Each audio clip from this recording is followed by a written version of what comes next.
en la Universidad Nacional de Costa Rica. Les esperamos de antemano con las puertas abiertas. Damos paso ahora al conversatorio Autonomía Universitaria, una mirada a la internacionalización, para el cual contamos con 4 destacados expositores, de los cuales me corresponde presentar a una de ellos. La doctora Silvia Rojas Herrera, profesora de Sociología y del Instituto de Estudios Sociales en Población y DESPO de la Universidad Nacional Costa Rica, quien va a moderar este espacio. Le ofrezco entonces la palabra a la doctora Rojas. Muy buenos días, un placer estar en esta actividad, muy complacida y honrada de participar en este conversatorio con tan destacadas personas importantes para el desarrollo de la universidad en América Latina, de las universidades. Y efectivamente, en el marco de este tercer encuentro de cooperación e internacionalización, se organiza este conversatorio que tiene por nombre Autonomía Universitaria, una mirada desde la internacionalización, que nos evoca a esa reflexión y ese análisis de los retos que enfrenta la Universidad Nacional. Efectivamente, esta universidad que existe en todos los países de América Latina en un contexto de cambio global y de transformación de los estados-nación que someten y de alguna forma pues sus gobiernos también obligan y exigen a las universidades muchas veces una transformación y presiones reformistas que no necesariamente se ajustan a lo que la sociedad y las poblaciones vulnerables necesitan y por la cual también existimos como universidad. El día de hoy veremos aportes sumamente importantes en relación a estos retos y también a esas exigencias internacionales que ponen sobre la mesa en discusión la autonomía universitaria. Al respecto, nos acompañarán el doctor Marcial Rubio, ex rector de la Universidad Pontificia Católica del Perú. También nos acompañarán el doctor David Fernández Dávalos, ex rector de la Universidad Iberoamericana de México y secretario ejecutivo de la Asociación de Universidades Confiadas en la Compañía de Jesús en América Latina, AUSAL. Y también nos acompañará nuestro rector, el doctor Francisco González Alvarado, rector de la Universidad Nacional. Un placer, de verdad, estar acá, compartir como moderadora y cada uno de ustedes tendrá alrededor de 15 minutos para poder exponer su tema en relación a estos retos de la autonomía vista desde la internacionalización. Y posteriormente pasaremos a una sesión de preguntas que nos estarán compartiendo desde los puntos de enlace en Facebook o la página de YouTube también, en la cual ustedes harán una segunda ronda de respuestas y finalizaríamos con una síntesis de hilos conductores, de retos identificados, de puntos de convergencia, hallazgos, etcétera, que podría estar identificando a lo largo de este conversatorio. Entonces, sin más, le estaría dando la palabra primeramente al doctor Marcial Rubio, en segundo lugar al doctor David Fernández Dávalos y por último al doctor Francisco González Alvarado. Entonces, bienvenidos y estaríamos dándole el pase acá al doctor Marcial Rubio. Buenos días. Muy buenos días. Quiero agradecerles a la UDUAL y a la Universidad Nacional de Costa Rica la oportunidad de hablar hoy día ante ustedes. El tema de autonomía e internacionalización, que es el que nos toca desarrollar, tiene una vinculación compleja, porque la internacionalización, como la ha definido la UDUAL, y con lo cual yo estoy totalmente de acuerdo, parte de la concepción propia de universidad. La idea de Udual, según la entiendo yo, no es disolver la universidad latinoamericana en el mundo, sino tomar lo esencial de la universidad latinoamericana, lo que tenemos de común, que son muchas cosas, y con ese bagaje ir a la internacionalización. Lo primero es convencernos de quiénes somos y hacer una tarea entre nuestra comunidad universitaria, particularmente con los profesores y con los alumnos, para identificar cuáles son las características que nosotros aportamos al mundo, la diferencia que nosotros damos a los demás para enriquecerlos y así enriquecernos nosotros. No se puede ver la internacionalización desde el punto de vista solamente de los ingresos, sino también de los aportes. Y para eso la vida intelectual de nuestras universidades es fundamental. Todo esto podría dar lugar solo a varios conversatorios, pero si no partimos de quiénes somos y qué aportamos, no vamos a tener éxito en la internacionalización. La autonomía para esto es fundamental. Y yo quisiera tratar 2 o 3 temas en el tiempo que tenemos disponible para ejemplificar cómo abordar estos temas. Mi universidad, la Pontificia Universidad Católica del Perú, se enfrentó, por ejemplo, al dilema que le planteaban asesores de internacionalización. Si ustedes publican en su fondo editorial, esto no puntúa, no da puntaje en los rankings, disuelvan su fondo editorial. Y nosotros no hemos disuelto nuestro fondo editorial porque a pesar de que no puntúa en los rankings, es una parte de nuestra identidad y de nuestro servicio a todo el Perú. Estoy hablando desde el Perú. De tal manera que la identidad a veces se hace a costa de sacrificio. Por supuesto que si los alumnos viajan, si los investigadores se entrelazan en investigaciones internacionales, todo esto es positivo para la universidad y para los rankings. Pero tenemos que, al modo de la UDUAL, identificarnos y saber decir cuándo sí y cuándo no para aportar mejor al mundo y recibir más. La internacionalización con autonomía nos da la posibilidad de tener una personalidad hacia afuera, una personalidad institucional y grupal. Y en esto el trabajo de conexión dentro de la UDUAL resulta pues fundamental. Hay algunas cosas que quisiera destacar de este corto e interesante video que hemos visto de nuestra universidad anfitriona. Al lado de los microscopios he visto a la Facultad de Filosofía y Letras. Y eso me alegra muchísimo, porque hay quienes las esconden y quienes las disuelven. Las facultades de Filosofía y Letras, al lado de las que usan microscopios y otros elementos de alta tecnología, sirven para dar la combinación adecuada a las personas, a los profesores, a los alumnos, a la conciencia de la universidad para autoidentificarse y proyectarse.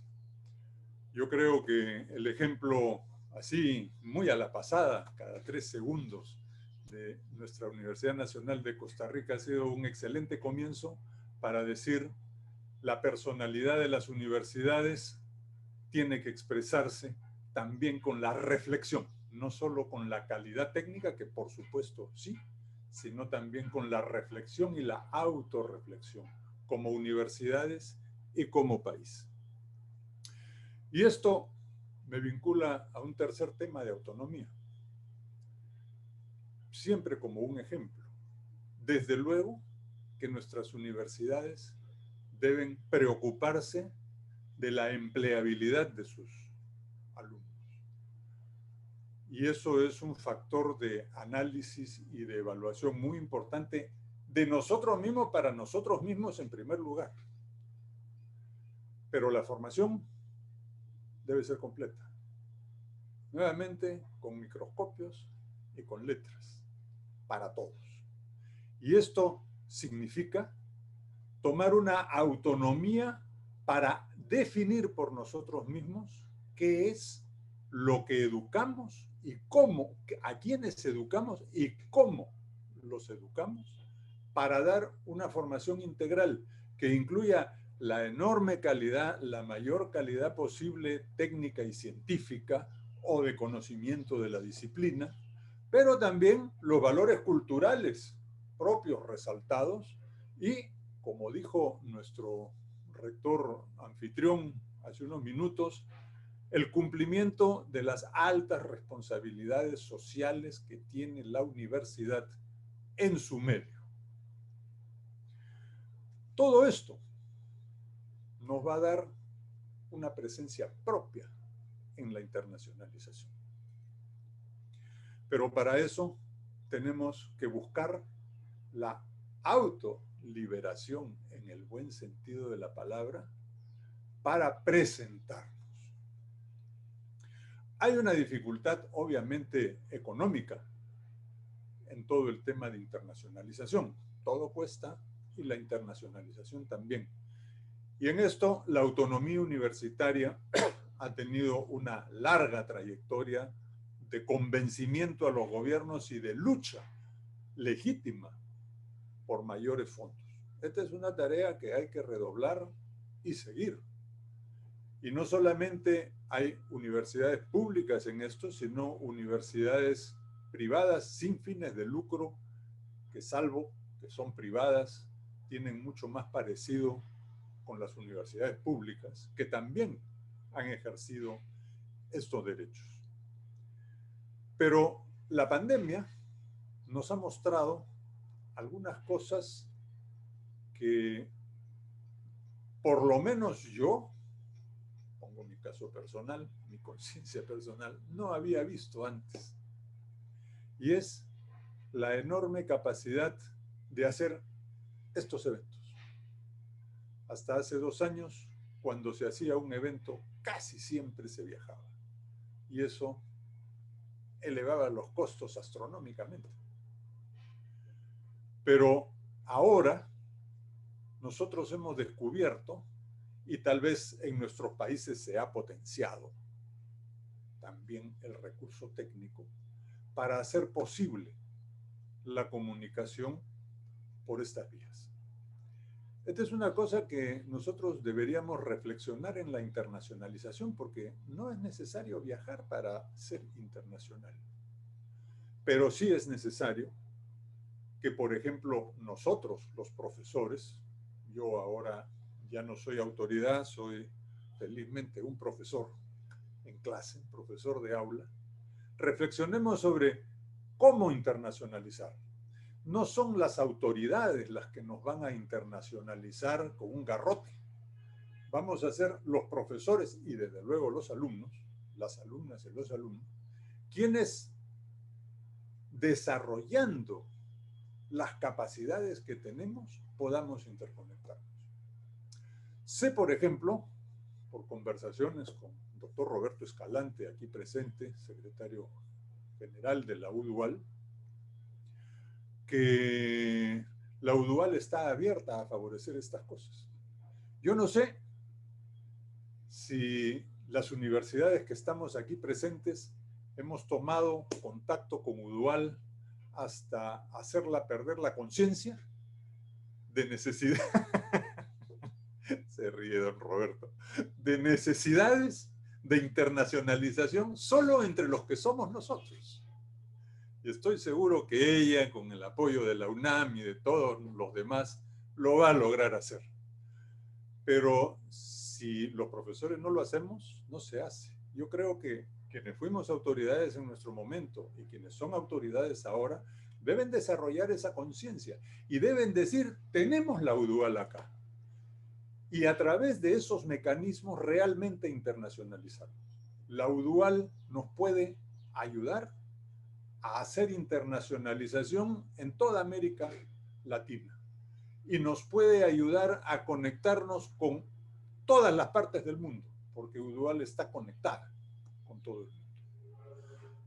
Podemos utilizar UDUAL. Esta es una solución concreta a los límites económicos y organizativos de la internacionalización.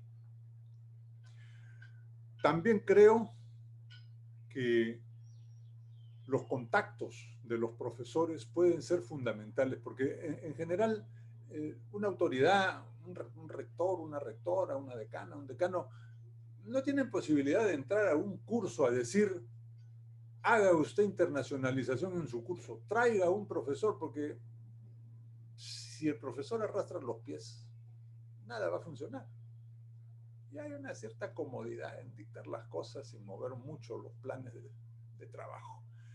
Entonces, hay que crear la conciencia en los profesores, en nosotros los profesores, que la internacionalización tiene muchas vías y que nosotros debemos colaborar en la organización de todo esto.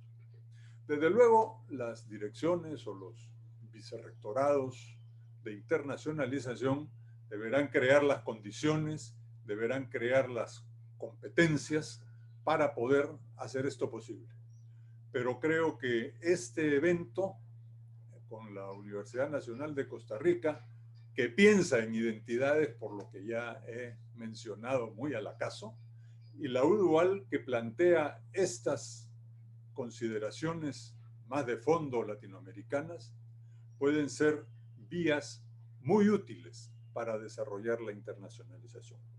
Yo quiero concluir diciendo que, repitiendo casi lo que dije al comienzo, vamos a ser mejores en internacionalización si trabajamos mejor, pero si nos autoidentificamos mejor, y eso es lo que proponemos al mundo para enriquecerlo y enriquecernos con él. Muchas gracias.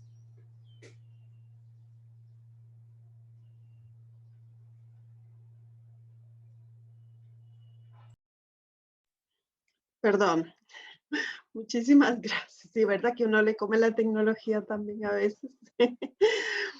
Le estaríamos dando la palabra, el espacio al doctor don David Fernández Dávalos. Don David Fernández Dávalos, exrector de la Universidad Iberoamericana y secretario ejecutivo de la Asociación de Universidades. Bienvenido y tiene 15 minutos para su exposición. Muchísimas gracias. No, el agradecido soy yo. Muchísimas gracias a ustedes por la invitación. Me iban a ayudar pasando la presentación, si me hacen favor de ponerla. Si no la pueden poner desde acá, yo intento. Pero bueno, mientras la van poniendo, quiero agradecer muchísimo a la Universidad Nacional de Costa Rica, la UNA, por la invitación a participar de este evento tan importante. Saludo a su rector, el doctor Francisco González Alvarado, y también a la UDUAL quiero agradecerle muchísimo y particularmente a su secretario general, el doctor Escalante. A todos y todas ustedes también aprecio su presencia. Dos afirmaciones primero, antes de presentar. Lo que voy a presentar es este tema de la autonomía universitaria frente a los rankings. Hoy son moneda corriente los rankings internacionales, sea mundiales, regionales, nacionales, etcétera. Y vale la pena tomar distancia frente a estos, o por lo menos hacer una reflexión para no llamarnos a engaño. Decía dos afirmaciones iniciales muy importantes. No cabe duda de la necesidad de internacionalización. Eso quedará a salvo durante toda mi exposición. La universidad del futuro y la universidad latinoamericana será colaborativa internacionalmente o no será. La vinculación con otros entes es importantísima. Sin embargo, esta dinámica de la internacionalización presenta nuevos riesgos para la autonomía frente a los cuales tenemos que estar alertas justo para eludirlos, no para eliminarlos, sino para tratar de eludirlos o incluso utilizarnos a nuestro favor. Les pido por favor ir a la diapositiva número 6. Me voy a brincar las 6 primeras diapositivas que hablan de qué son los rankings universitarios, cómo se originaron, etcétera. Pero lo doy por supuesto para aprovechar el tiempo de una mejor manera.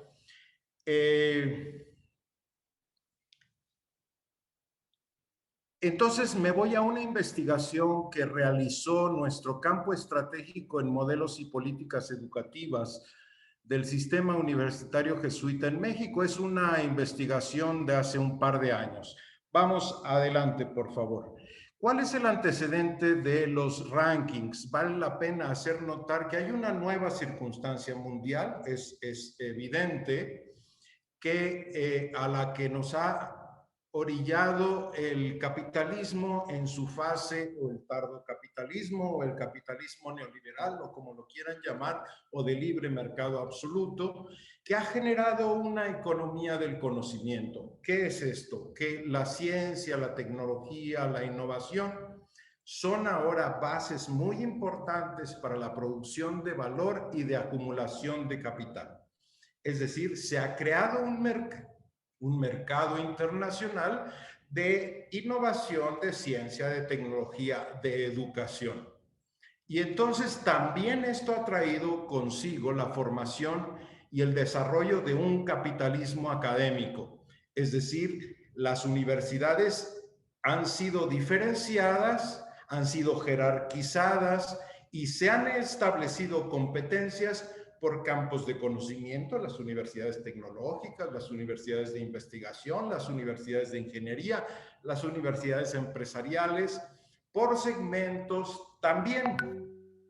Entonces, las universidades compiten ahora por la obtención de recursos del capital internacional y el capital internacional desea aprovechar los conocimientos y los desarrollos educativos universitarios para la acumulación de capital. Entonces, a nivel internacional hay mercados diferenciados, mercados de investigadores, mercados de tecnólogos, de publicaciones, de patentes, etcétera. Vamos adelante, por favor. Aquí en este esquema aparece cómo justamente el capitalismo académico está en el centro de 3 cosas. La política, los estados favorecen una cierta orientación de las universidades, es el círculo superior. La economía, es decir, los capitales, las empresas también favorecen un determinado desarrollo del conocimiento. Y por otro lado, la ciencia, los científicos que empujan a un lado, a una determinada dirección, la comunidad científica. En el centro de esas 3 cosas, de la política, del mercado y de la ciencia, está justamente el capitalismo académico que da origen a los rankings. Después ustedes podrán contar, si Udual nos hace favor, con esta presentación y podrán ver con detenimiento este esquema. Por ahora baste con esta explicación. Vamos adelante, por favor. Entonces, decía que el capitalismo académico ha generado diferenciación y estratificación de universidades, dado que éstas tienen que competir por recursos y por estatus, por prestigio y por reputación, porque ese prestigio y reputación se traduce en ingresos. Entonces, el estatus viene dado por la evaluación de pares de comunidades científicas, pero sobre todo por agentes externos, medios de comunicación. Por ejemplo, en mi país, los periódicos tienen rankings no tiene nada que ver con las universidades, pero ellos determinan cuáles son las buenas universidades, cuáles no lo son. O también los empresarios por sus percepciones, etcétera. Y entonces, esto es las clasificaciones que ellos generan, se llaman los rankings. Entonces, ahora se da una acumulación desigual de reputación según si las universidades son más o menos visibles. Nuestra universidad indígena intercultural no tiene 0 en los rankings porque no es visible, aunque sea estupenda en su calidad académica, o por indicadores que reducen la complejidad de una universidad. Ustedes saben que de las instituciones humanas más complejas, una de ellas es la universidad, pero la reducen a número de investigadores, a papers publicados, a opiniones citadas, etcétera. Reducen esa complejidad a pocos indicadores. Y luego se consagran según los números. Los números son sagrados para el mercado. Es que esta universidad está en la Ivy League en el número 5, esta sacó 28 en investigadores, etc. Y entonces genera 3 consecuencias. Primero, el efecto Mateo. Ustedes saben, en el Evangelio dice, el Evangelio de Mateo dice, al que tiene mucho se le va a dar y al que tiene poco, hasta eso poco se le va a quitar. Pues ese es el efecto Mateo. Quienes tienen dinero, quienes tienen recursos, van a tener más. Es la lógica capitalista. Quienes han acumulado van a acumular más todavía. Y quienes no tienen nada, hasta eso poquito se les va a quitar. Luego el efecto Potlatch es que quienes tienen prestigio van a subordinar a los que tienen menos. Y entonces los que tienen menos van a tratar de imitar a esos que tienen más. Ese es otro efecto. Y el efecto de cierre es que las universidades entonces de mayor prestigio se cerrarán a las élites. Por un lado, las buenas, y para las masas serán las de menor prestigio o de mediocridad. Entonces hay una diferenciación y exclusión que trae aparejado este tipo de mediciones. Vamos adelante, por favor. Pasamos a la siguiente. Entonces, suceden nuevas dinámicas que impactan la percepción social de la universidad contemporánea y la autonomía, por supuesto. Primero, se construyen nuevas escalas de prestigio académico que poco tienen que ver con la vida real de las universidades.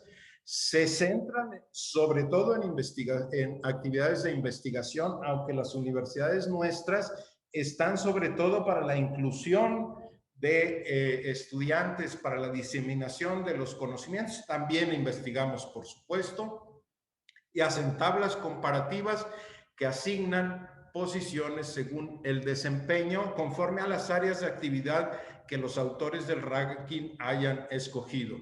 Entonces, las comunidades académicas, desgraciadamente, de todas nuestras universidades, se han ajustado a la competencia capitalista y dan lugar a otro mercado. Los medios, las publicaciones, las televisiones, los que hacen rankings, generan dinero a partir de la publicación anual de clasificaciones universitarias, el Reader's Digest, el Reforma, etc. Y este es ciertamente un proceso lucrativo para los medios, pero es muy problemático para la ciencia y para las universidades. Adelante, por favor. Los principales rankings internacionales ahí están. No me detengo en ello. Ustedes conocen otros, los del Q, etcétera, los de cada país, los de América Latina. Vamos adelante. La metodología de los rankings es ponderar y sumar. Es decir, yo pongo puntajes a las categorías individuales, los indicadores, y luego multiplico por los pesos que asignamos a cada una de ellas. Es decir, la inclusión va a contar 50%, la ciencia va a contar 10%. Entonces, le pongo un 10, multiplico por 10 y por 50 y obtengo un puntaje total. Entonces, sumar y obtener promedios de categorías diferentes es, cualquier matemático lo sabe, metodológicamente cuestionable. La asignación de los pesos, si pesa el 50 o el 20 o el 30 o el 10, es absolutamente arbitraria según los intereses de quien elabora el ranking. Las instituciones son colocadas en el ranking conforme al puntaje total obtenido y en una escala ordinal, 1, 2, 3, 4, 5. El puntaje total se obtiene a partir de criterios ponderados que a su vez son medidos por un rango de subindicadores que buscan reflejar lo que ellos llaman calidad académica de las instituciones, etcétera. Me voy a la siguiente, que es más importante, por favor. Ya, vamos. El uso de los rankings, no obstante que son crecientemente populares, es causa y debe ser causa de preocupación y de críticas en las que, entre otros aspectos, tenemos que señalar las debilidades metodológicas en su elaboración y los efectos no deseados de los que ya hablé. Los rankings no consideran que las universidades tenemos diferentes misiones prioritarias, que es distinta a una universidad en el sur global que en el norte global, que es distinta en una universidad indígena intercultural que otra de carácter tradicional, y tampoco toman en cuenta su distinto grado de desarrollo. Hay unas que están en crecimiento, otras que ya se escantaron, el tamaño también. Los indicadores son iguales para todas. Hay sesgos al ponderar en alto la investigación, la productividad, las publicaciones, etcétera, la acreditación de los programas o la percepción de los empleadores, pero no consideran la solución de problemas de carácter social, por ejemplo, siempre están orientadas por el mercado.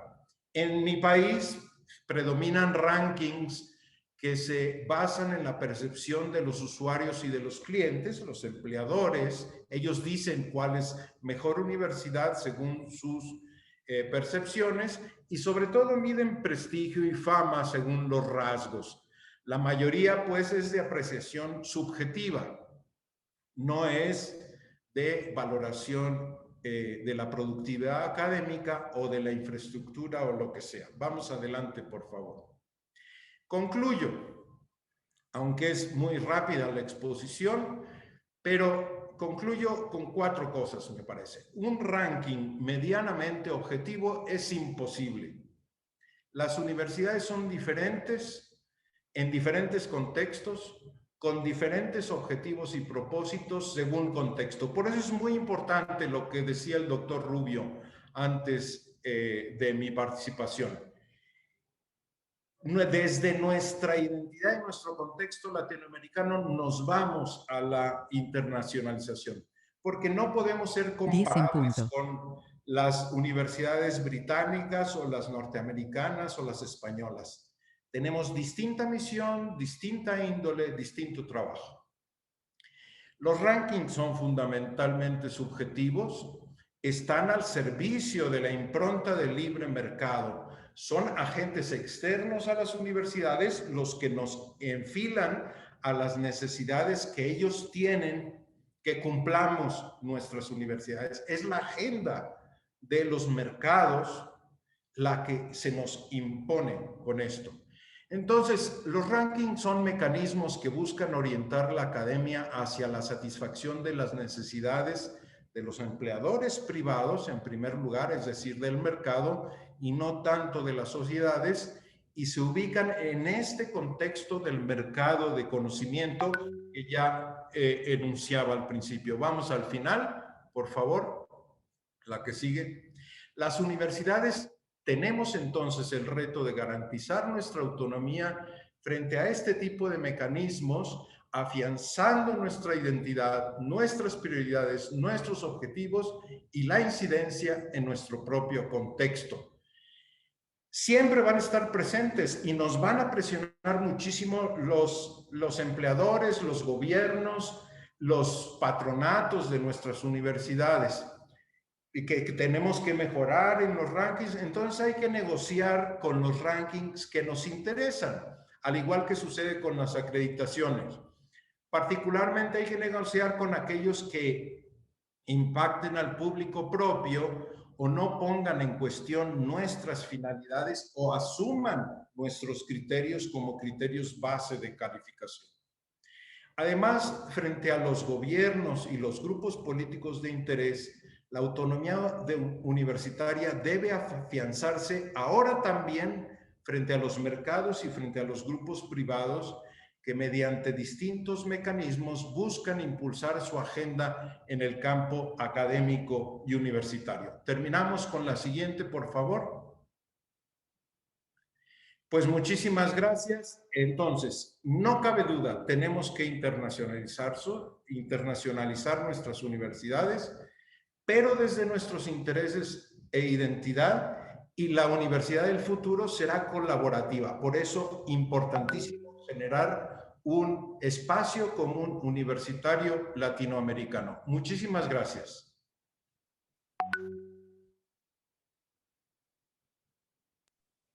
Muchísimas gracias al doctor David Fernández. A continuación le estaríamos dando la palabra al doctor don Francisco, rector de la Universidad Nacional. Y a continuación esperamos que también se haya podido resolver los problemas de conectividad. Así que bienvenido y adelante. Muy buenos días nuevamente. Creo que ahora sí ya estamos a tono. Muchas gracias. Miren, primero quisiera nuevamente felicitar a la UDAL por la iniciativa, que es parte de un conjunto de iniciativas que tenemos, ¿verdad? Como universidad. En segundo lugar, darles nuevamente calurosa bienvenida a todas y a todos. En tercer lugar, reconocer sin duda ninguna que asistimos a una nueva forma de organización social que reta a las universidades y que nos implica una visión autocrítica en todo el sentido de nuestro quehacer, pero que también nos obliga a ver el funcionamiento de la universidad con visión prospectiva, sin perder el carácter fundacional de la universidad, en este caso de la universidad pública. Yo resumo lo que antes intenté comunicar en estos tres principios nuevamente y pido que no se me tomen en cuenta de los 15 minutos que me tocan. Bienvenidos nuevamente a todas y a todos. Quisiera referirme a tres componentes básicos sobre el tema de la autonomía y la internacionalización. El primero es compartir con ustedes una visión muy general sobre la historia de la autonomía de las universidades públicas en Costa Rica. En segundo lugar, desarrollar el sentido de la autonomía costarricense para que tengan ustedes un contexto pues más particular. Y el tercero, por supuesto, que abordar un conjunto de retos, desafíos, límites y posibilidades de la autonomía en este contexto internacional.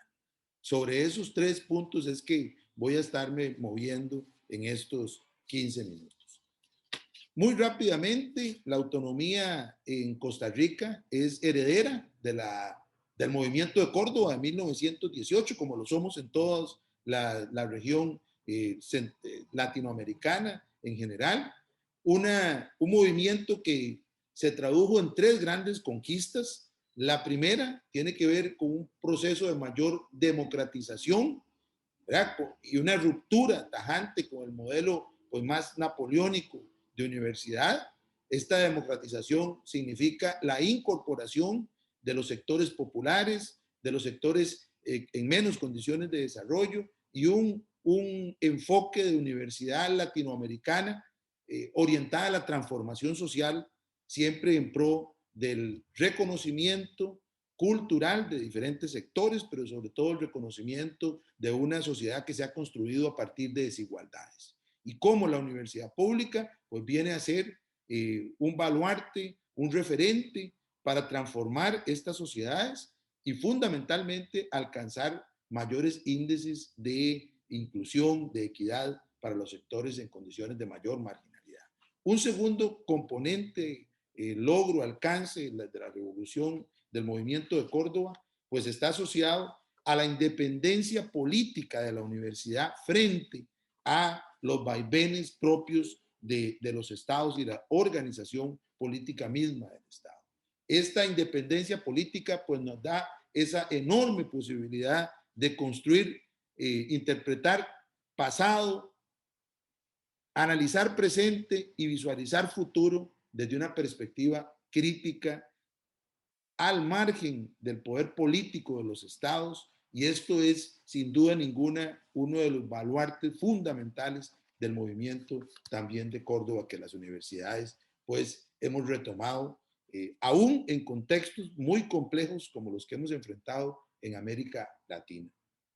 Y el tercero tiene que ver con la posibilidad de autoorganización de nuestras formas, de nuestras estructuras, de la cual nosotros concebimos el quehacer universitario y creamos también un gobierno de alguna manera universitario con esa propia característica de independencia del poder político, con una forma particular que nos permita hacer vida universitaria y reconocer que la vida universitaria pues tiene sus propias particularidades y requiere de formas de organización diferente respecto a otras instituciones del poder político y de los estados. Y esto es fundamental que nosotros podamos reconocer hoy en día. No es que queramos tener gobierno aparte en las universidades, no es que nos consideremos un territorio autárquico, no, es que la universidad por su fin, por su misión, por su visión institucional, tiene particularidades diferentes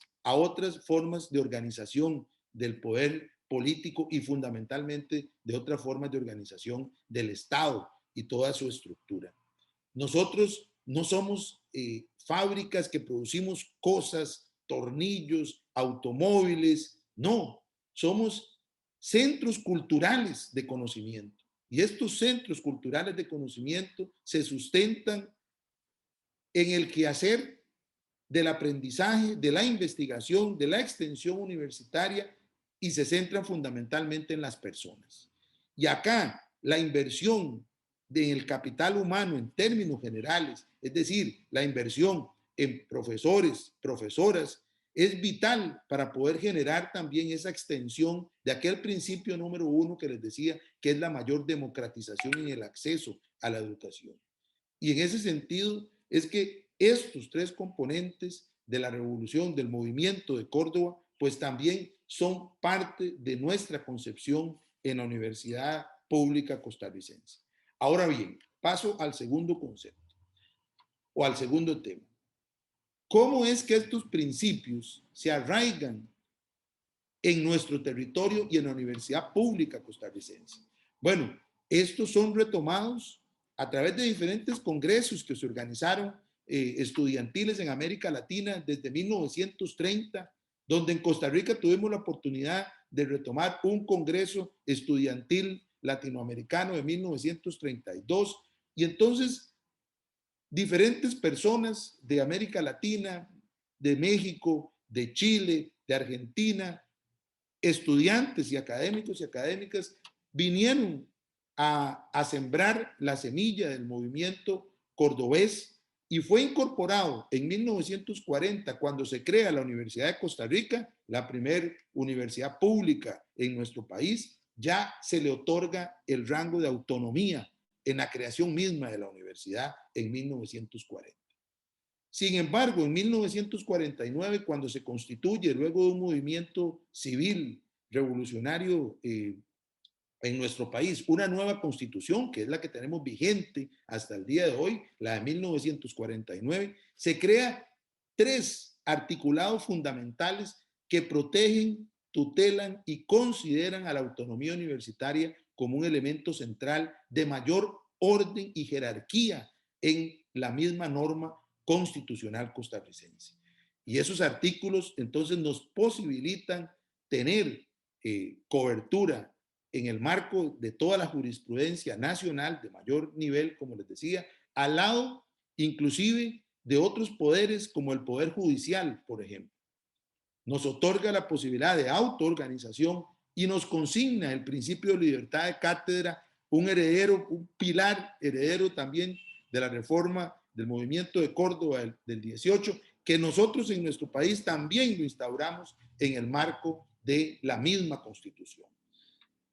Este carácter que se otorga en la Constitución política a la autonomía de la universidad pública en nuestro país, luego en la década del 70, 20 años después, se logra articular más en un entramado jurídico que le da mucho más sustento y que además le otorga un carácter central, y es el carácter del presupuesto universitario como responsabilidad del Estado en el ejercicio de la educación. Y yo quisiera llamar poderosamente la atención en este tema, y es porque la autonomía también debe ser fortalecida por presupuesto y por independencia. No podemos tener autonomía universitaria sin presupuesto.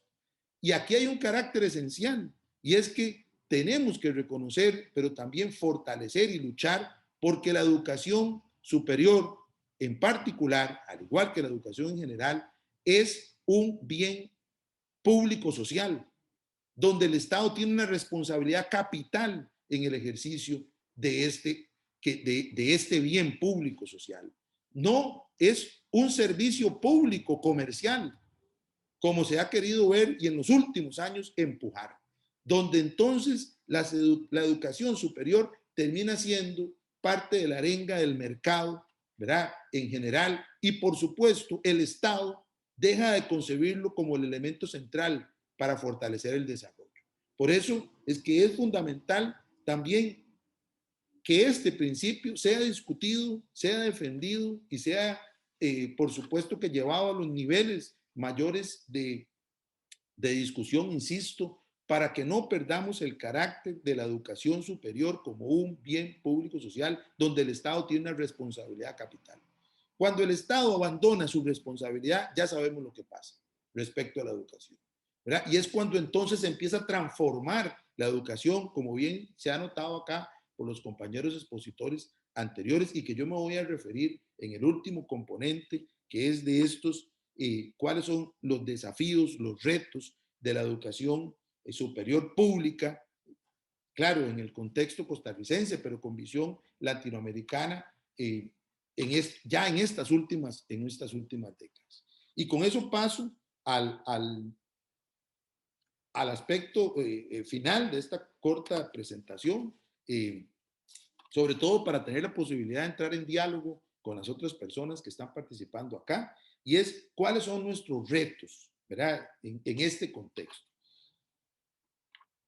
Por supuesto que tenemos que reconocer que la organización de la sociedad ha venido cambiando vertiginosamente y que la pandemia ha generado un parteaguas respecto a las formas en que nos organizamos las instituciones en general. Sin embargo, esta nueva forma de organización, hoy más que nunca, tiene que ser revisada con perspectiva crítica desde las universidades públicas. Porque a pesar de que podamos reconocer formas más dinámicas de comunicación, como la que tenemos hoy acá y la que nos está convocando, tenemos que pasar por otros filtros y otros análisis. Y es que en este caso, la posibilidad de tener una presencia y una comunicación a través de tecnología pasa por el derecho y el cumplimiento al derecho humano de la conectividad. Y sabemos que en nuestros países eso es una limitación muy grande. En el caso de Costa Rica, por ejemplo, 500,000 estudiantes de primaria y secundaria no lograron tener acceso formal a la educación a través de la tecnología por sus escasas posibilidades de conectividad. Porque la conectividad no puede reducirse a la conectividad a través de un móvil. Esa no es la conectividad que nosotros requerimos para impulsar un país o para impulsar una educación de calidad y de excelencia. Se requiere una conectividad diferente. Se requiere también el desarrollo de habilidades y competencias tecnológicas que no se pueden reducir a poder sumar estadísticas desde conectividad a través de móviles. Eso es un elemento central que nosotros tenemos que considerar en este contexto, y es que el paradigma de la de las nuevas formas de organización centradas en la transformación digital, que es evidente, que es innegable, requiere, por supuesto, que etapas previas donde las inversiones tienen que ser mayores y mucho más estratégicas. Y aquí, de nuevo, se nos debe asegurar que sin conectividad vamos a perder acceso a la educación superior. Y esa conectividad tiene que ser, como ya se ha propugnado desde la ONU, un derecho humano real que pueda ejercerse para poder tener acceso a otros derechos que cada vez se van empujando en el contexto de esta nueva forma de organización de la sociedad. La autonomía hoy enfrenta otro gran reto y es la sostenibilidad financiera. En el caso de nuestro país, al no tener la posibilidad los gobiernos de modificar de manera simple la constitución política, pues han optado por otras formas de restringir la autonomía universitaria, y es la creación de una serie de medidas de carácter fiscalistas, fundamentalmente economicistas, donde nos condicionan en el ejercicio presupuestario la posibilidad de seguir construyendo universidad. Entonces, aunque no está violentándose, entre comillas, la modificación de los estatutos, o más bien de los articulados propios de la Constitución, a través de justificaciones de carácter económicas y desde una política, insisto, fiscalista, empezamos a ver restringidos los presupuestos en las universidades. Una maniobra de verdad con absoluto cálculo que nos obliga a generar reformas desde afuera en las universidades. Y ese es el gran reto que nosotros enfrentamos en nuestro país.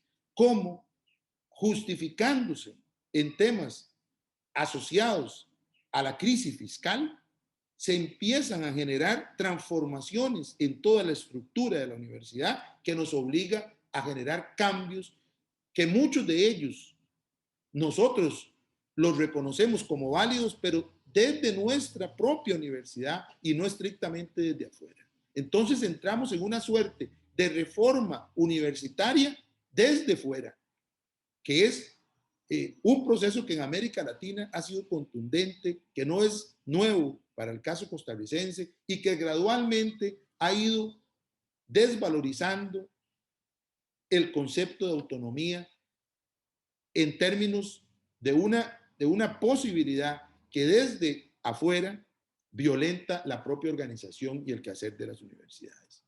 Importante señalar que la autonomía es el resultado de un pacto entre la sociedad, las universidades y los estados, que le otorgaron a las universidades ese carácter especial, ese rango, esa prerrogativa social que nos dice, ustedes son tributarios de la sociedad en materia de formación a más alto nivel.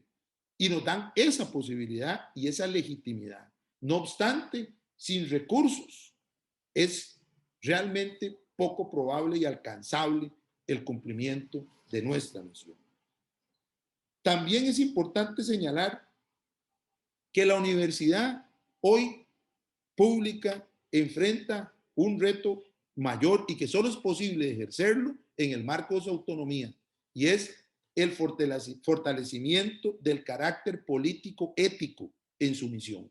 Y acá esto no es más ni menos que seguir viéndonos como instituciones culturales, productoras de conocimiento en todas sus dimensiones, y no estrictamente lugares donde se responde a las políticas de mercado, como acá los compañeros también lo han citado en el caso de los rankings, que lo hizo don Roberto de manera muy clara, en el caso de la visión de formar solo hacia una línea del mercado, como lo hizo don Marcial. No, la universidad no puede perder el carácter universitas en todo su concepto. Y hoy más que nunca, aunque reconocemos la importancia de las carreras en el desarrollo científico-tecnológico, por ejemplo, los modelos STEM, no podemos evitar de ninguna manera la consideración de todas estas formas y portafolios de carreras, mucho menos podemos considerar el disminuir el peso, la importancia y la inversión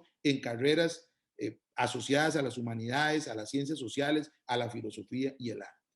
Porque es desde esta visión que más posibilidades tendremos de enfrentar este carácter muy lineal que se nos viene encima, ¿verdad? En esta reforma universitaria desde afuera, que pareciera que nos quiere empujar solo a responder a las particularidades propias del mundo del empleo.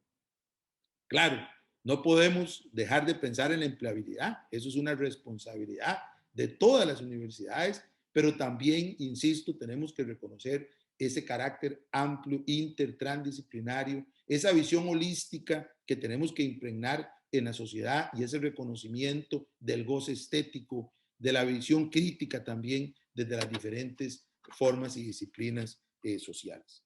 Finalmente, tenemos que reconocer hoy en día que uno de los retos centrales de la autonomía es la rendición de cuentas. Tenemos que tener universidades que rindan cuentas con mayor transparencia, no solamente al interno, sino también al externo. Y esa rendición de cuentas implica que las universidades tenemos que reconocer nuevas formas también de revisión, nuevas formas de poder ante la sociedad decir qué invertimos, cómo invertimos con los recursos que el Estado también nos da y por supuesto que pasa por ser más robustos en excelencia, más eficientes, ¿por qué no? En nuestra forma de organizarnos, mucho más claros, menos entrabados burocráticamente, y eso nos lleva, por supuesto, que a crear una universidad con mayor excelencia y pertinencia social.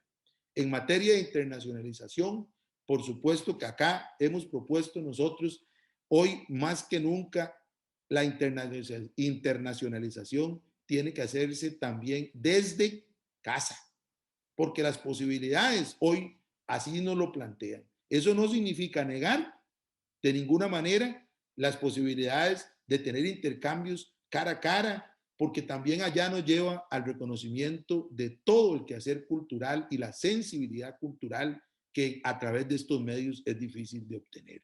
Eso es una realidad. Pero igual la otra realidad, que no hemos suspendido los servicios educativos y que hemos encontrado formas para poder generarlos y que cada día más los recursos tecnológicos nos van a dar esa posibilidad. Por lo tanto, hay un potencial importante en esta nueva forma de organización, de la internacionalización y de la cooperación que nosotros debemos de interpretar y generar también nuevas herramientas. Por segunda vez digo, finalmente, en este tema de la internacionalización, no quisiera yo dejar el momento para no decir lo siguiente, y es que, como lo dijo don Roberto, hoy más que nunca la internacionalización es necesaria. ¿Por qué? Porque al tener presupuestos restringidos, también tenemos que compartir las iniciativas con mayor fortaleza en todos los ámbitos. Hoy las posibilidades de tener estudiantes internacionales cada día es mayor. No podemos resistirnos a esa realidad. No podemos resistirnos. Si hemos tenido estudiantes en presencialidad remota, en el caso de la Universidad Nacional, en un 80% de los cursos se han mantenido en esta lógica, un 20% en cursos con modalidad mixta, y de ese 20%, un número muy pequeño de 5 cursos en modalidad presencial, tenemos que reconocer que hay un nuevo modelo. Yo insisto en nuestra universidad diciendo, no vamos a volver al modelo anterior, no podemos volver al modelo anterior, no podemos volver al modelo de la presencialidad absoluta. Eso sería un paso adelante y 2 atrás, pero tampoco podemos volver a un modelo de presencialidad remota que tuvo carácter emergencial, estrictamente emergencial. El reto pasa por dejar de ser emergencia y consolidarlo como un modelo sostenible, ya que integre toda la visión pedagógica propia de las formas de comunicación en esta cultura que se va afianzando más de teletrabajo, de presencialidad remota. Así es que también aquí la internacionalización tendrá retos importantes que asumir. Muchas gracias.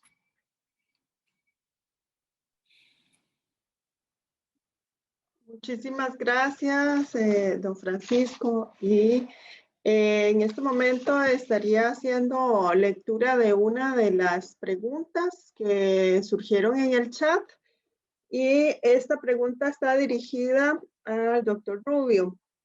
Pregunta José Betancourt. ¿Cómo potenciar las competencias interculturales que solo se adquieren y desarrollan de manera presencial en la internacionalización virtual? Bueno, yo voy a comunicar en la breve respuesta que puedo dar una experiencia de mi universidad en el Perú, que es un país bastante multicultural por su herencia histórica.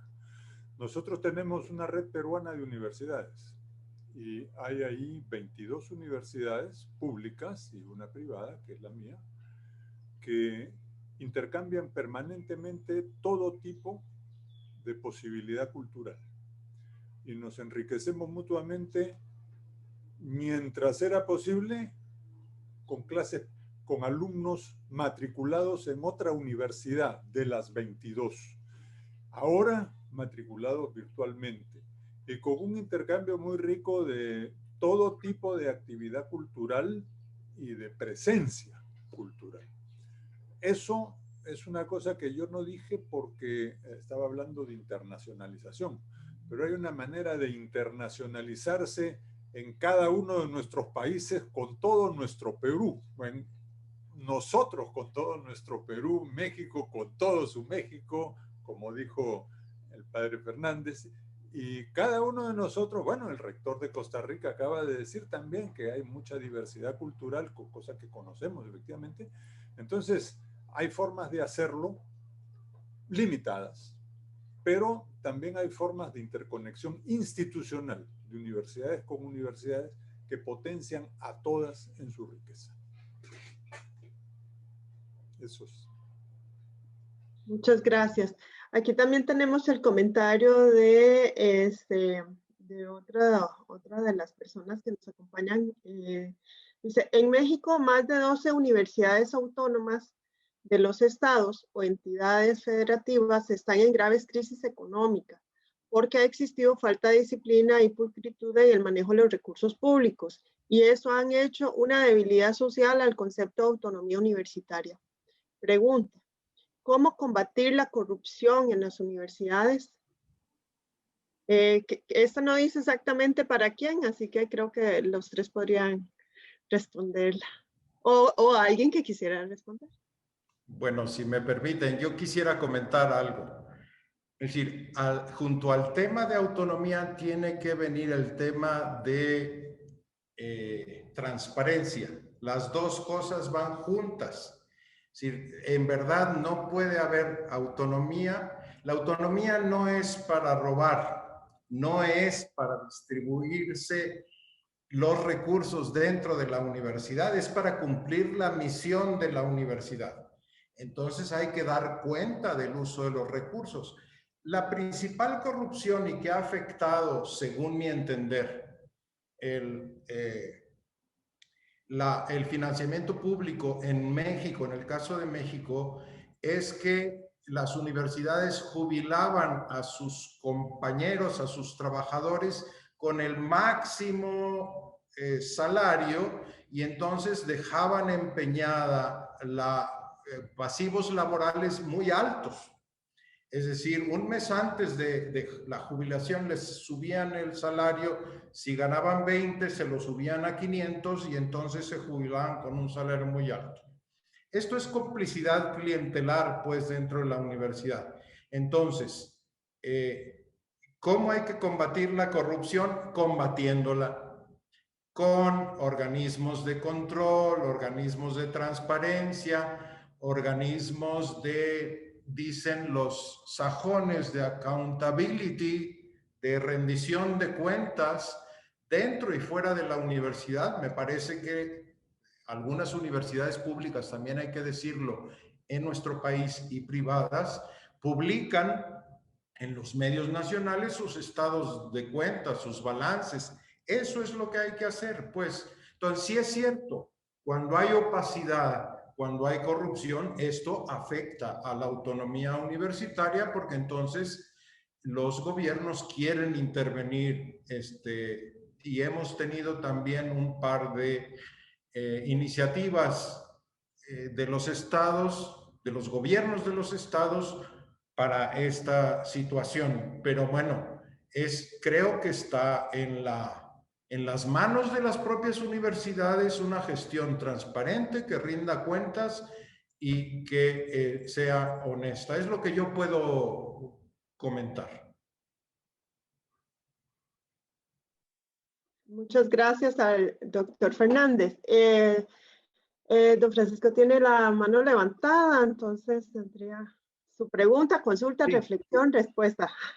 Muy breve, por supuesto que no voy a referirme en lo concreto al caso de las universidades mexicanas porque no conozco, por supuesto, que algunos componentes propios de la organización y funcionamiento, pero no de manera particular a la aseveración que hace la pregunta.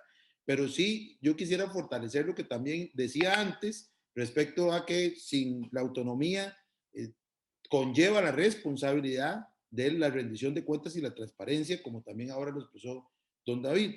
Sin embargo, también tenemos que ser muy autocríticos. En el caso de nuestra universidad y de las 5 universidades costarricenses, sin pandemia y sin crisis fiscal, los esquemas salariales que teníamos son insostenibles. Es decir, aún sin que tengamos la situación crítica, ya teníamos desde hace algún tiempo que haber iniciado procesos de revisión importantes de nuestras formas de remuneraciones. La crisis lo que vino a hacer fue pues ajustarnos más y a obligarnos, lamentablemente, por no haber tomado decisiones previas, a tener que tomar ahora decisiones en un contexto mucho más complejo. Esto es una realidad. Eso no significa también de ninguna manera que estemos precarizando, llevando al extremo las condiciones laborales. Esa no es por lo menos la línea que pretendemos impulsar, pero sí la sostenibilidad.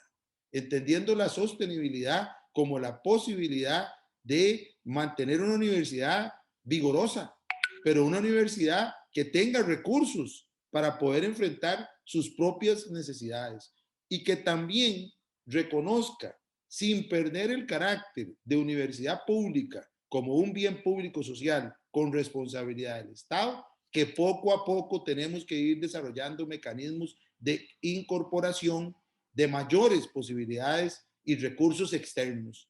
No estoy hablando solamente de venta de servicios, ni mucho menos, sino aquí de nuevo el tema que hoy nos ocupa, de internacionalización para traer fondos, de cooperación para traer fondos, que permitan que la universidad tenga esa también vinculación y esa robustez.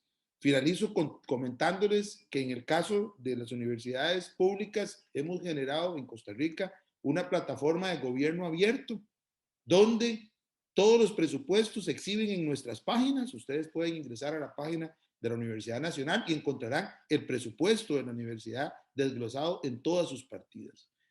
Este es un reto porque también implica a veces ese sesgo malicioso de los medios de comunicación que quieren homologarnos con cualquier otra institución. Y entonces nos dicen que el laboral es altísimo, porque en la lógica empresarial, una empresa no debe tener una planilla que pague más del 60% en salarios, cosa absolutamente ridícula para el caso de las universidades, donde el valor esencial está, bueno, en el conocimiento y en la forma de inversión, de producción, de gestación del conocimiento y pasa por los académicos y académicas. Entonces, es también esos elementos que nos ponen en una situación a veces de vulnerabilidad, ¿verdad? Ante una cultura que no comprende el verdadero sentido, sobre todo política y de prensa mediática, que no comprende el verdadero sentido de una universidad pública.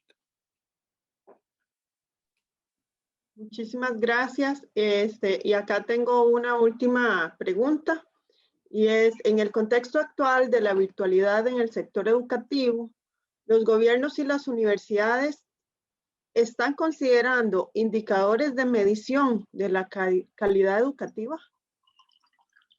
Esa sería la pregunta. La puede responder cualquiera de ustedes, el que guste. Don Francisco tiene la mano levantada. Era la anterior, pero bueno, no importa. Era la mano anterior, pero bueno, no importa. Okay. Tal vez aportaría diciendo lo que antes también comentaba. Tenemos un nuevo reto y es el reto de reconocer que hemos asumido la presencialidad a través de un modelo emergencial de enseñanza remota. Y esa presencialidad nos obliga hoy a reconocer que lo hicimos de emergencia. O sea, yo quiero de nuevo compartir ese concepto, ¿verdad?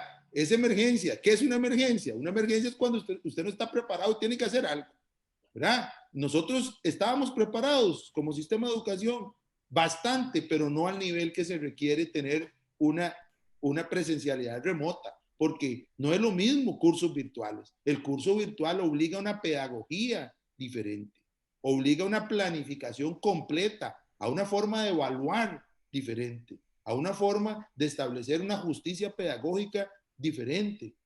Yo creo que hemos hecho un gran esfuerzo, me refiero en nuestra Universidad Nacional y en universidades costarricenses, un gran esfuerzo, pero todavía nos falta mucho para generar estrategias robustas, estrategias realmente de mediación pedagógica que nos permitan decir, ya no estamos en una emergencia y tenemos presencialidad remota o cursos virtuales. Ya lo hicimos porque el modelo de la universidad lo tiene consolidado. Cito parte de esta emergencia lo que nos pasó. No teníamos presupuesto para conectividad, porque no existía el presupuesto para conectividad para los estudiantes, porque no era una necesidad en ese momento. Bueno, resulta ser que ahora lo es, porque si tenemos estudiantes becados que en nuestra universidad representan un 52% del total de la población con beca y un 78% para el caso de las universidades que están en las sedes regionales, en el área periférica del país, esas personas requerían de conectividad y eso significaba un monto adicional. Hemos hecho un esfuerzo enorme en los presupuestos para incluir un monto que antes no teníamos. Ahora, ¿qué pasa? Ese monto tiene que consolidarse, porque no vamos a volver atrás y decir, ahora todo el mundo a la presencialidad sin recursos tecnológicos. Los estudiantes no tenían computadoras o mecanismos tecnológicos para poder accesar más que sus teléfonos. Entonces también tenemos que pensar en un modelo que sea, insisto, ya con competencias, con herramientas y con equipamiento tecnológico. Y también qué pasa con nuestros académicos y académicas y funcionarios en general, dando sus clases en las casas, con condiciones a veces muy disminuidas, sin sillas especiales, sin monitores, sin UPS para mantener conectividad, con una conectividad baja. Esto nos implica un reto también muy grande para pasar de ese modelo emergencial a un modelo más consolidado, que implicará, como bien también lo planteó la pregunta, se planteó en la pregunta, esa posibilidad de tener nuevas formas de reconocimiento, pero también nuevas formas de evaluación y en general serán nuevos indicadores, por supuesto. Añadiría eso. Muchas gracias, doctor Rubio. Sí, muchas gracias. Yo solo quisiera añadir lo siguiente, porque estoy de acuerdo con todo lo que han dicho mis colegas. La pandemia ha desnudado cosas que están implícitas en el modelo que planteó el padre Fernández, el doctor Fernández. Y una de ellas es la nula conectividad para quien no tiene plata para pagarla. Esa es la verdad. Y la conectividad eficiente para quien paga su conectividad. Entonces, esto es la privatización. Si hay un derecho a la conectividad, las universidades de toda América Latina tenemos que exigírsela a sus gobiernos y decirles que es la misma situación que los muertos. Los muertos por pandemia, mi país lleva el número 1 en porcentaje sobre el total de población, al doble que al siguiente, es simplemente por la desidia del sistema privatista de negar el derecho a la salud con inversión pública. Bueno, la inversión pública en salud, la inversión pública en educación son muy importantes. Y entonces nosotros tenemos que evaluar nuestra propia capacidad de dictar, por supuesto. Y hay una cosa muy importante, la presencialidad tiene vicios terribles en la enseñanza, sobre todo cuando los profesores enseñamos a los siglos XIX.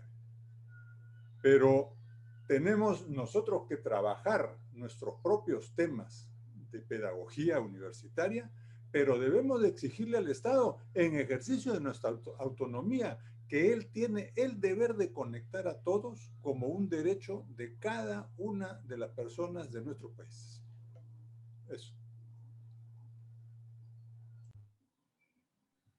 Muchísimas gracias. Y ya no tengo más preguntas por acá, así que estaríamos haciendo el cierre con esta síntesis que traté de ir pues armando, ¿verdad? Con todos los aportes que ustedes fueron dando, que me resulta sumamente interesante. Y en este caso, bueno, espero pues no fallarles con lo que interpreté y sinteticé de este modo. Definitivamente estamos frente a una América Latina que se transforma y que está en una ruptura reiterada, ¿verdad?, de sus sistemas de gobierno y de sus sistemas también universitarios.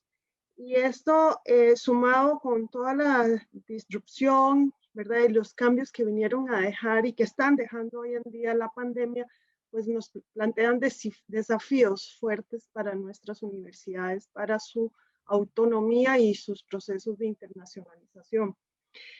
Entonces, pienso que es importantísima la pregunta que nos motiva el doctor Rubio, ¿verdad?, de quiénes somos. Y esta revisión, ¿verdad?, desde lo más pequeño, ¿verdad?, desde la esencia de la universidad, con su identidad, con sus valores, con su cultura, con su historia, que también acá nos aporta el doctor González, sobre cómo leer el futuro a partir de esta identidad, de este presente, de esta historia, y acá confrontarlo con estas capacidades de negociación que debe de tener las universidades o la universidad latinoamericana frente a los sistemas de medición de indicadores para rankings internacionales, sin fallar con lo que implica nuestra identidad, sobre todo cuando pesa, y según también nos explicaba el doctor Fernández, ¿verdad?, este capitalismo académico y este privilegio de élites que desafía entonces a esta universidad que se debe a una América Latina con un sistema identitario diferente. En este caso, importantísimo lo que es la mercantilización del conocimiento, mercantilización de la investigación, la mercantilización de la docencia y el cómo la autonomía se tiene que fortalecer, se tiene que arraigar muy fuerte en los valores fundacionales de la universidad pública frente a la agenda de mercado, la agenda de agencias internacionales y de gobiernos cada vez más liberales. Acá entonces la importancia también de que los tres se han referido al papel del Estado y en este caso el Estado cómo debe de velar más bien por este fortalecimiento de las universidades y exigir también al Estado su rol con respecto a la protección también de los valores que tiene una universidad para el país y para toda su población. Y interesante también esta frase que el doctor Rubio nos comentó, ¿verdad? Ese profesor que arrastra los pies. Y casi que diría la universidad que arrastra los pies. Y esa desidia, ¿verdad?, que también podría generar un desafío para la internacionalización, pero también para el ejercicio y la lucha de la autonomía universitaria. Y entonces, cómo entonces la capacidad de gestión que tiene que tener la universidad tiene que enfrentar esta desidia, ¿verdad? Y motivar también a toda la universidad, a su colectivo, a su comunidad universitaria, a ser, ¿verdad?, con mayor capacidad de respuesta, de también buscar alianzas de cómo mejorar entonces su capacidad de docencia en una pandemia donde nos comentaba don Francisco, ¿verdad?, que obliga a reestructurar todo el sistema pedagógico, ¿verdad?, también frente a las necesidades de una comunidad estudiantil que requiere también nivelar, ¿verdad?, su condición frente a una situación de pandemia. Soluciones y retos, en este caso, se plantean lo que es esta conformación o fortalecimiento que de alguna forma la UDUAL también promueve, ¿verdad?, de redes universitarias y redes académicas solidarias, cooperativas, más consolidadas para una internacionalización que realmente llegue a la necesidad de las universidades con su identidad muy afianzada desde la democratización de la educación y la democratización del conocimiento como principio de derechos humanos. Y los retos, ¿verdad?, que significa también adecuarse a una rendición de cuentas, ¿verdad?, y un proceso de revisión donde cada vez quede más claro, ¿verdad?, el uso eficiente y el uso correcto de los recursos, pero también cómo se hace frente a las nuevas formas de organización universitaria, a las transformaciones digitales cada vez más estratégicas y muy ligadas nuevamente a los derechos humanos, y hacerle frente con todas estas herramientas, con todas estas capacidades y todas estas fortalezas a las medidas economicistas que ponen en riesgo a la universidad. Fortalecer entonces todavía más el carácter ético y político que tiene la universidad para todo el país, para toda la población. Entonces, definitivamente es una internacionalización bastante integral, bastante interesante desde el planteamiento de ustedes tres, y que ojalá pues se pueda retomar desde cada uno de nuestros nichos de trabajo, ¿verdad? Y eso sería pues una síntesis para ustedes y para todas las personas que también nos escuchan y nos están viendo.